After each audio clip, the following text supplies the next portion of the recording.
Hostel रु अलिया सफा हेउनथिबारु भिसी कार्यालय आगे अलिया पकाइले छात्र।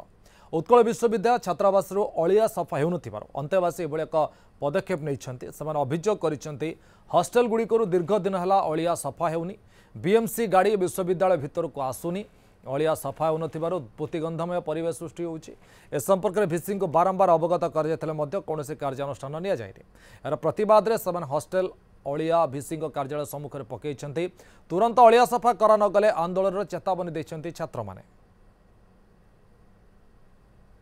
देखो उत्कल यूनिवर्सिटी कहले सारा राज्य गोटे स्वतंत्र परिचय मिले गोटे जे आम उत्कल विश्वविद्यालय छात्र बोली किंतु आज आमको बहुत लाज लगुच आम उत्कल विश्वविद्यालय छात्र कहीं आप देखते सामने अवस्था एटी अवस्था नुह आप हॉस्टेल आहरी कदर्ज अवस्था आप हॉस्टेल बसी पारे पढ़ी पारे किसी करें आप किंतु यही जो अविचार होती पिलान प्रति से उत्कल विश्वविद्यालय कर्तृपक्ष पूरा नीरव आसे माने कौन पे नीरव आम जापार से एक्चुअली छात्र मारण नीति चलते भितर बहुत दुर्नीति से कर सारी तेणुक आम आपको सहबू ना बाध्य हो पिला आज निज अलिया निजे सफा करके निजे आनी भिसी चामर आगे पकई आज।